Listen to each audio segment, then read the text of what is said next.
there's some cool stuff coming out. Seriously.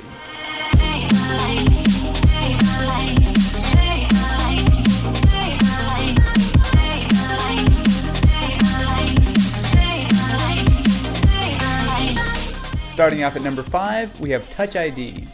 Okay, so this one probably sounds really obvious, but hear me out.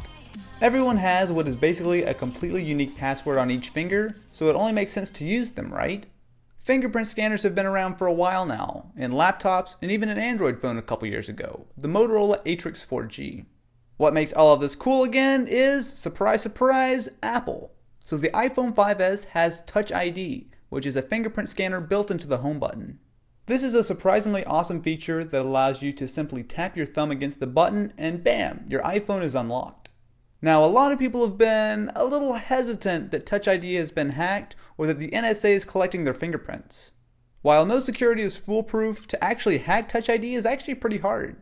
You'll need a super high-res picture of someone's fingerprint, then you need to clean it up in Photoshop, print it out on a transparent sheet, and then pour latex to get a passable imprint.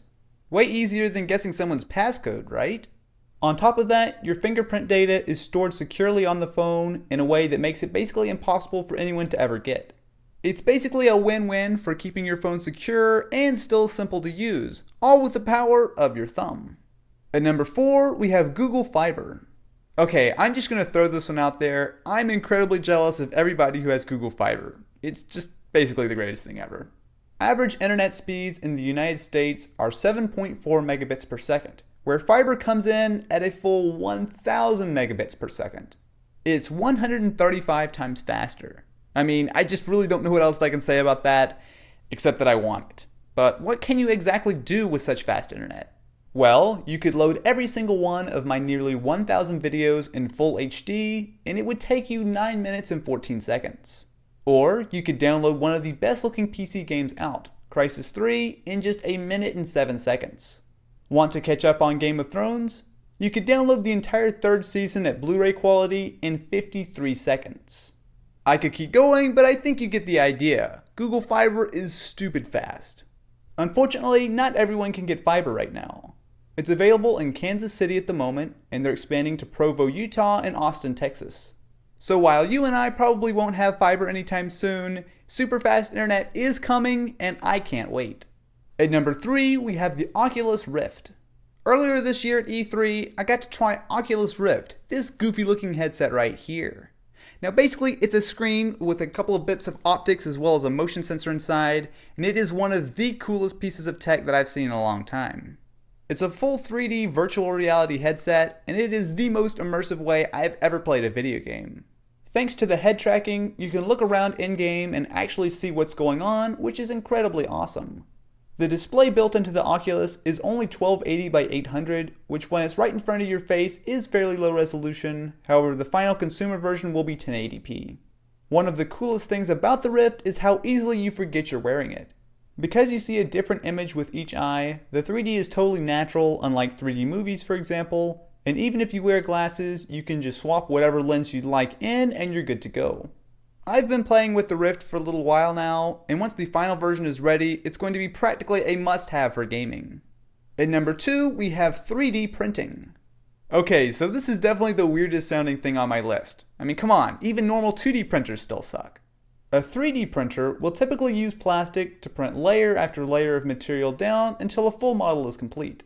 The cool thing is that you can buy your own 3D printer for as little as $500 and begin printing your own real objects. While plastic is most common, higher end printers can also print using metal. For example, the Audi RSQ from the movie iRobot was 3D printed, albeit on a much larger scale. So why would you want a 3D printer? Well, right now it's fairly limited as far as the size of the objects that you can print, unless of course you've got yourself a pile of money to get a really big, expensive 3D printer. However, things are improving very quickly. Earlier this year, the company Defense Distributed was able to print all the parts needed to put together a 3D printed gun. While that's probably illegal, 3D printing definitely isn't. And as printers get more and more advanced and cheaper, I can see all kinds of awesome uses for them soon. Coming in at number 1 is Google Glass. As far as new tech goes, it's hard to beat Glass. This brings a lot of what's great about your smartphone and it puts it on your face. Right now, Google has released the Explorer edition of Glass, which while a little basic, still lets you pull up useful data like directions with Google Maps. The way it works is that it has a small translucent crystal display that's up above your eye, so that when you're not using Glass, you can totally forget it's there. However, when you need to look something up, for example, bam, it lights up and you're good to go. It's also got a built-in camera, which is a surprisingly awesome feature to snap a picture or video totally hands-free. Just like smartphones and tablets have blown up over the last few years, wearables like Glass are definitely the next big thing. Samsung has just released the Galaxy Gear smartwatch, and the Pebble has been out for a little while. However, for me, nothing quite matches up to the power of having all this technology built inside your glasses. I can honestly see a future version of Glass replacing the smartphone, giving Google Glass the #1 spot in my top 5 coolest new tech. So now it's your turn. What is some of the cool new tech things that you guys are most looking forward to? Definitely be sure to let me know what you think in the comments below. Anyway, I want to thank the sponsor for this video, Ting. Ting is mobile that makes sense. There are no contracts to sign, and you won't be stuck with an outdated phone for 2 years. Unlike most plans, with Ting you only pay for what you use. For example, if you use less data this month than last month, your bill will actually go down, which is awesome. To see how much you could save if you switch, Ting has a savings calculator. For me, switching to Ting would save me on average $54 a month, and that includes things like tethering, which sometimes costs extra.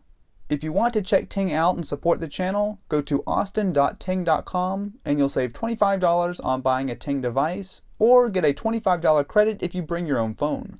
That's austin.ting.com, so go check it out. Thank you so much for watching. If you enjoyed, definitely be sure to subscribe to the channel so you catch lots more videos like this and you're always kept up to date with the latest and greatest. Anyway guys, I will catch you next time.